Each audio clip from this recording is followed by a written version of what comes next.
بسم اللہ الرحمن الرحیم۔ شروع اللہ کا نام لے کر جو بڑا مہربان نہایت رحم والا ہے۔ حضرت ابو ہریرہ رضی اللہ تعالیٰ عنہ سے روایت ہے کہ رسول اللہ صلی اللہ علیہ وآلہ وسلم نے فرمایا، کیا تم جانتے ہو غیبت کیا ہے؟ صحابہ کرام رضی اللہ تعالیٰ عنہ نے عرض کیا، اللہ اور اس کے رسول بہتر جانتے ہیں۔ آپ صلی اللہ علیہ وآلہ وسلم نے فرمایا، تیرا اپنے بھائی کو ان الفاظ سے یاد کرنا جسے وہ ناپسند کرتا ہو۔ عرض کیا گیا، آپ مجھے بتائیں کہ جو بات میں کر رہا ہوں وہ میرے بھائی میں موجود ہو تو پھر؟ آپ صلی اللہ علیہ وآلہ وسلم نے فرمایا، اگر تو وہ چیز اس میں ہے جو تم کہہ رہے ہو تو پھر تم نے اس کی غیبت کی، اور جب تم نے ایسی بات کی جو اس میں نہیں تو پھر تم نے اس پر بہتان لگایا۔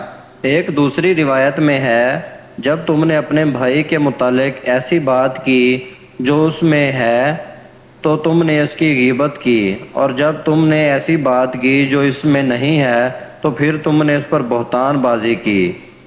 حضرت عبداللہ بن مسعود رضی اللہ تعالیٰ عنہ بیان کرتے ہیں، رسول اللہ صلی اللہ علیہ وآلہ وسلم نے فرمایا، سچائی کو اختیار کرو کیونکہ سچائی نیکی کی طرف رہنمائی کرتی ہے اور نیکی جنت کی طرف رہنمائی کرتی ہے۔ آدمی سچ بولتا رہتا ہے اور سچائی کا متلاشی رہتا ہے حتیٰ کہ وہ اللہ کے ہاں صدیق یعنی بہت سچا لکھ دیا جاتا ہے۔ اور تم جھوٹ سے بچو کیونکہ جھوٹ گناہوں کی طرف رہنمائی کرتا ہے اور گناہ جہنم کی طرف رہنمائی کرتے ہیں۔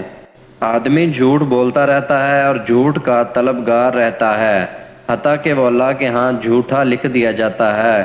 اور مسلم کی روایت میں ہے، فرمایا، بے شک سچ نیکی ہے اور نیکی جنت کی طرف رہنمائی کرتی ہے، اور بے شک جھوٹ گناہ ہے اور گناہ جہنم کی طرف رہنمائی کرتے ہیں۔ رسول اللہ صلی اللہ علیہ وآلہ وسلم نے فرمایا، بے شک دنیا میں تم میں سے مجھے زیادہ پسند و محبوب اور روز قیامت میرے لیے زیادہ قریب وہ شخص ہوگا جو تم میں سے زیادہ با اخلاق ہوگا، اور تم میں سے دنیا میں مجھے سب سے زیادہ ناپسند اور روز قیامت مجھ سے سب سے زیادہ دور وہ شخص ہوگا جو تم میں سے بد اخلاق، بہت باتیں کرنے والے، زبان دراز اور گلا پھاڑ کر باتیں کرنے والے ہیں۔ مشکوٰۃ المصابیح حدیث نمبر 4797۔